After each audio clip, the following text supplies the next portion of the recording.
ओम शांति। 2 अप्रैल 2025 बाबा के महावाक्य। मीठे बच्चे, इस पुरानी पतित दुनिया से तुम्हारा बेहद का वैराग्य चाहिए, क्योंकि तुम्हें पावन बनना है। तुम्हारी चढ़ती कला से सबका भला होता है। प्रश्न। कहा जाता है आत्मा अपना ही शत्रु, अपना ही मित्र है। सच्ची मित्रता क्या है? उत्तर। एक बाप की श्रीमत पर सदा चलते रहना, यही सच्ची मित्रता है।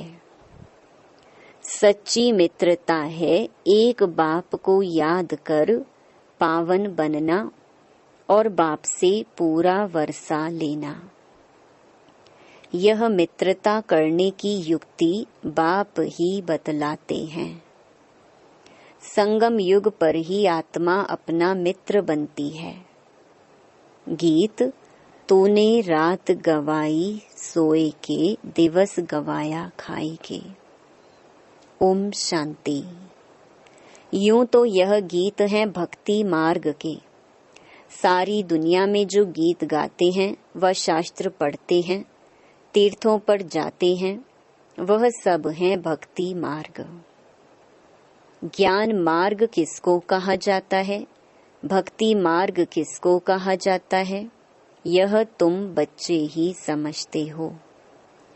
वेद, शास्त्र, उपनिषद आदि यह सब हैं भक्ति के। आधा कल्प भक्ति चलती है और आधा कल्प फिर ज्ञान की प्रालब्ध चलती है।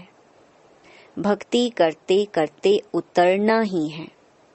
84 पुनर्जन्म लेते नीचे उतरते हैं। फिर एक जन्म में तुम्हारी चढ़ती कला होती है। इसको कहा जाता है ज्ञान मार्ग। ज्ञान के लिए गाया हुआ है 1 सेकंड में जीवन मुक्ति। रावण राज्य जो द्वापर से चला आता है, वह खत्म हो फिर राम राज्य स्थापन होता है।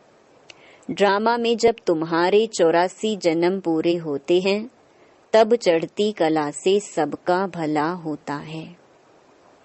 यह अक्षर कहाँ न कहाँ किसी शास्त्रों में है। चढ़ती कला सर्व का भला। सर्व की सद्गति करने वाला तो एक ही बाप है ना। सन्यासी उदासी तो अनेक प्रकार के हैं, बहुत मतांतर हैं। जैसे शास्त्रों में लिखा है कल्प की आयु लाखों वर्ष। अब शंकराचार्य की मत निकली 10,000 वर्ष। कितना फर्क हो जाता है। कोई फिर कहेगा इतने हजार।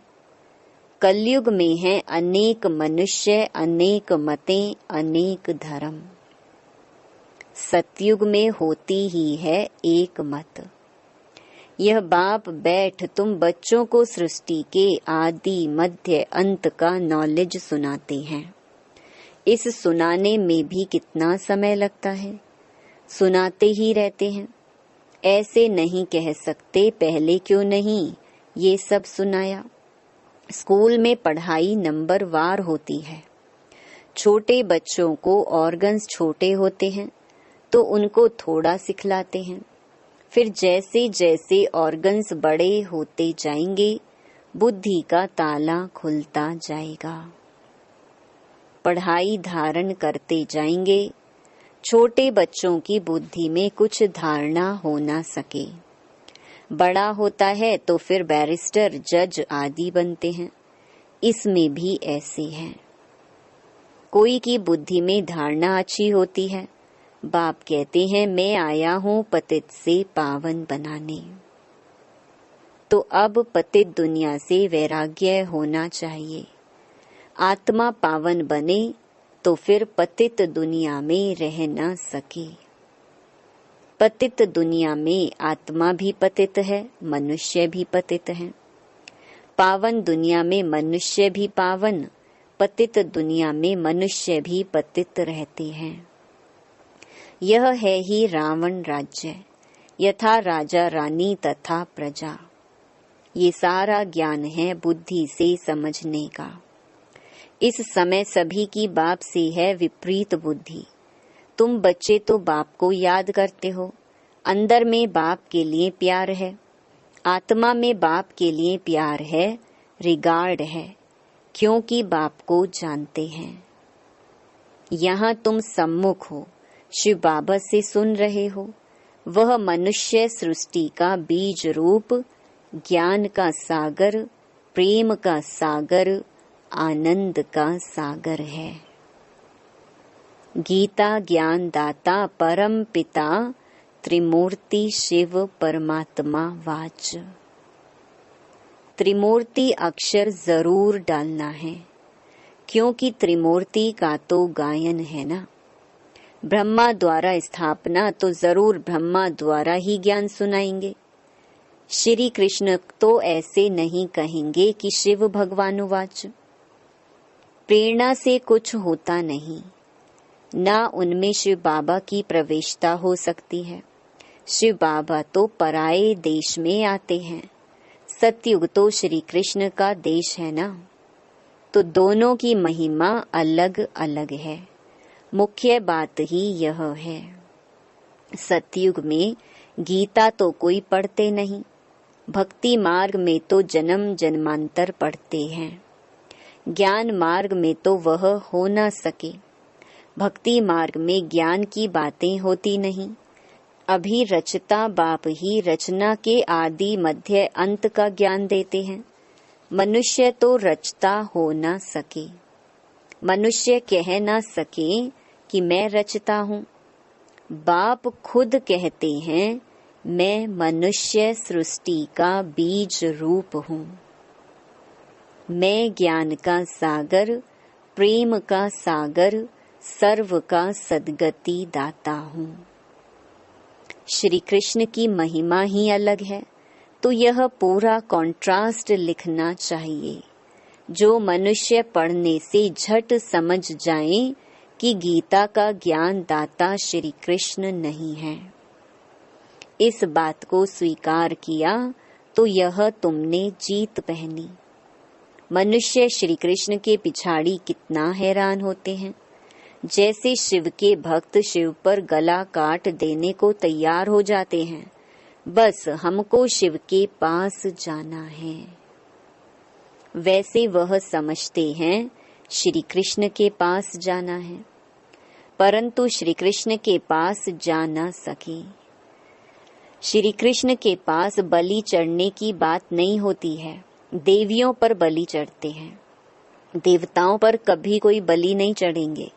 तुम देवियां हो ना, तुम शिव बाबा के बने हो, तो शिव बाबा पर भी बलि चढ़ते हैं। शास्त्रों में हिंसक बातें लिख दी हैं। तुम तो शिव बाबा के बच्चे हो, तन मन धन बलि चढ़ाते हो, और कोई बात नहीं, इसलिए शिव और देवियों पर बलि चढ़ाते हैं। अब गवर्नमेंट ने शिव काशी पर बलि चढ़ाना बंद कर दिया है। अभी वह तलवार ही नहीं है। भक्ति मार्ग में जो आपघात करते हैं, यह भी जैसे अपने साथ शत्रुता करने का उपाय है। मित्रता करने का एक ही उपाय है, जो बाप बतलाते हैं। पावन बनकर बाप से पूरा वर्षा लो। एक बाप की श्रीमत पर चलते रहो, यही मित्रता है। कहते हैं जीवात्मा अपना ही शत्रु है, फिर बाप आकर ज्ञान देते हैं तो जीवात्मा अपना मित्र बनती है। आत्मा पवित्र बन बाप से वर्षा लेती है। संगम युग पर हरेक आत्मा को बाप आकर मित्र बनाते हैं। आत्मा अपना मित्र बनती है। श्रीमत मिलती है तो समझती है हम बाप की मत पर ही चलेंगे। अपनी मत पर आधा कल्प चले, अब श्रीमत पर सद्गति को पाना है। इसमें अपनी मत चल ना सके। बाप तो सिर्फ मत देते हैं, तुम देवता बनने आए हो ना। यहाँ अच्छे कर्म करेंगे तो दूसरे जन्म में भी अच्छा फल मिलेगा, अमर लोक में। यह तो है ही मृत्यु लोक। यह राज भी तुम बच्चे ही जानते हो, सो भी नंबरवार। कोई की बुद्धि में अच्छी रीति धारणा होती है, कोई धारणा नहीं कर सकते, तो इसमें टीचर क्या कर सकते हैं? टीचर से कृपा व आशीर्वाद मांगेंगे क्या? टीचर तो पढ़ाकर अपने घर चले जाते हैं। स्कूल में पहले पहले खुदा की बंदगी आकर करते हैं, हे खुदा हमको पास कराना, तो फिर हम भोग लगाएंगे। टीचर को कभी नहीं कहेंगे कि आशीर्वाद करो। इस समय परमात्मा हमारा बाप भी है तो टीचर भी है। बाप की आशीर्वाद तो अंडरस्टूड है ही। बाप बच्चे को चाहते हैं बच्चा आए तो उसको धन दूं, तो यह आशीर्वाद हुई ना। यह एक कायदा है। बच्चे को बाप से वर्षा मिलता है। अब तो तमो प्रधान ही होते जाते हैं। जैसा बाप वैसे बच्चे। दिन प्रतिदिन हर चीज तमो प्रधान होती जाती है। तत्व भी तमो प्रधान ही होते जाते हैं। यह है ही दुख धाम। 40,000 वर्ष अभी और आयु हो तो क्या हाल हो जाएगा। मनुष्यों की बुद्धि बिल्कुल ही तमो प्रधान हो गई है। अभी तुम बच्चों की बुद्धि में बाप के साथ योग रखने से रोशनी आ गई है। बाप कहते हैं जितना याद में रहेंगे उतना लाइट बढ़ती जाएगी। याद से आत्मा पवित्र बनती है, लाइट बढ़ती जाती है। याद ही नहीं करेंगे तो लाइट मिलेगी नहीं। याद से लाइट वृद्धि को पाएगी। याद नहीं किया और कोई विकर्म कर लिया तो लाइट कम हो जाएगी। तुम पुरुषार्थ करते हो सतो प्रधान बनने का, ये बड़ी समझने की बातें हैं। याद से ही तुम्हारी आत्मा पवित्र होती जाएगी। तुम लिख भी सकते हो, यह रचयिता और रचना का ज्ञान श्री कृष्ण दे नहीं सकते, वह तो है प्रारब्ध। यह भी लिख देना चाहिए कि 84वें अंतिम जन्म में कृष्ण की आत्मा फिर से ज्ञान ले रही है, फिर फर्स्ट नंबर में जाते हैं। बाप ने यह भी समझाया है सतयुग में 9 लाख ही होंगे, फिर उनसे वृद्धि भी होगी ना। दास दासियां भी बहुत ही होंगे ना। जो पूरे 84 जन्म लेते हैं 84 जन्म ही गिने जाते हैं। जो अच्छी रीति इम्तिहान पास करेंगे वह पहले पहले आएंगे।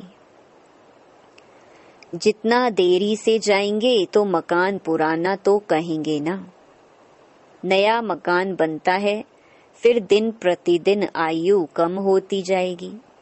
वहां तो सोने के महल बनते हैं, वह तो पुराने हो ना सके।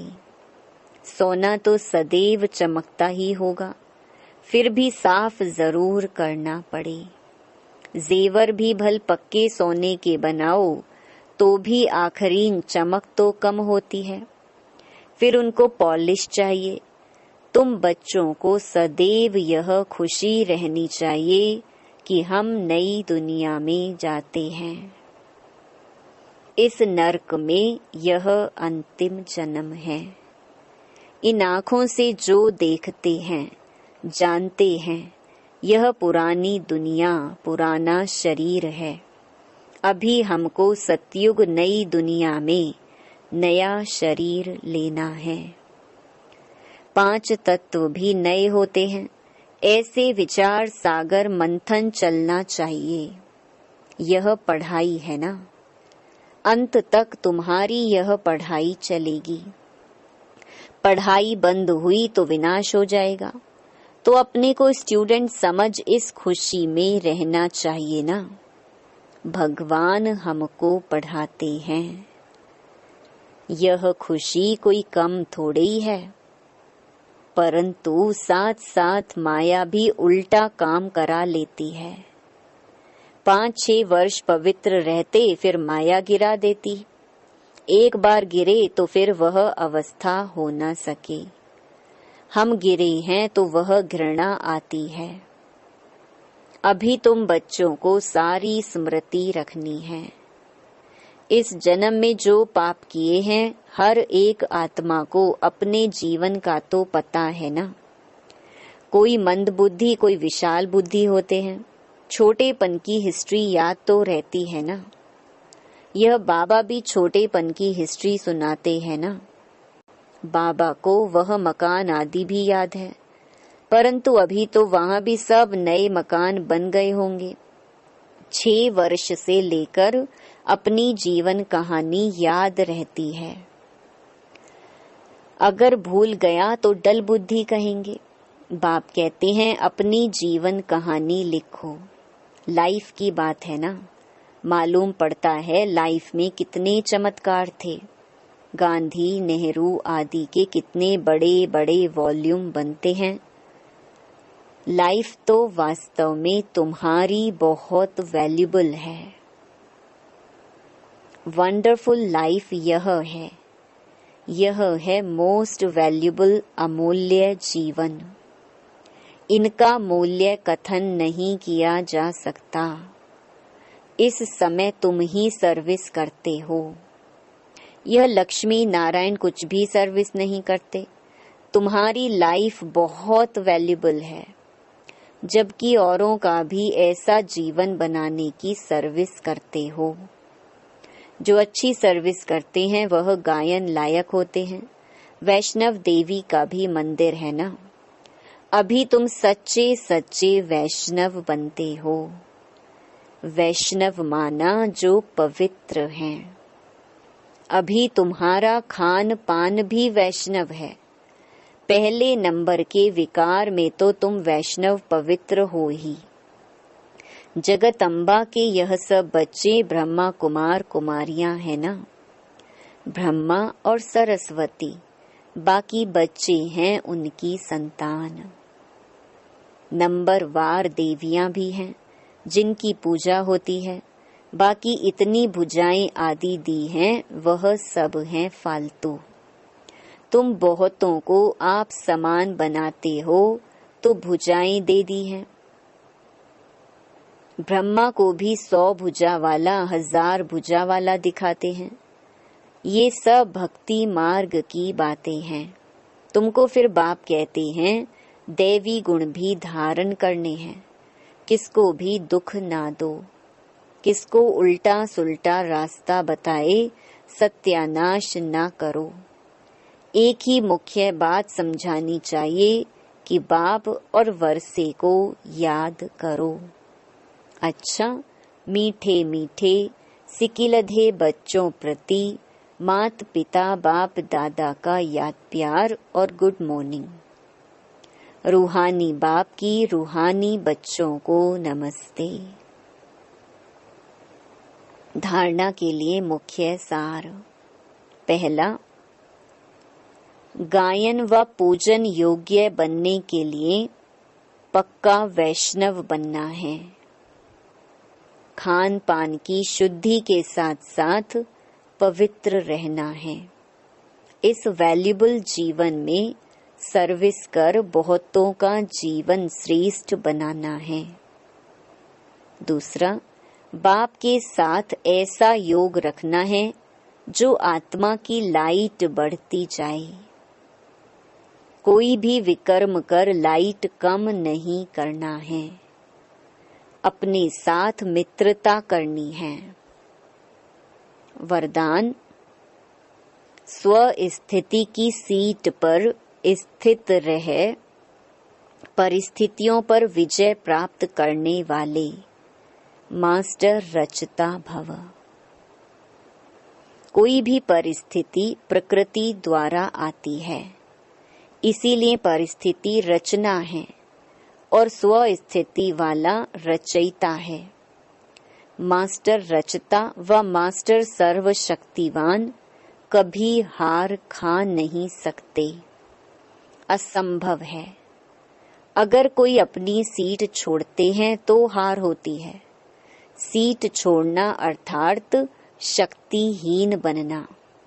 सीट के आधार पर शक्तियां स्वतः आती हैं। जो सीट से नीचे आ जाते उन्हें माया की धूल लग जाती है। बाप दादा के लाडले मरजीवा जन्मधारी ब्राह्मण कभी देह अभिमान की मिट्टी में खेल नहीं सकते। स्लोगन: दृढ़ता कड़े संस्कारों को भी मोम की तरह पिघला माना खत्म कर देती है।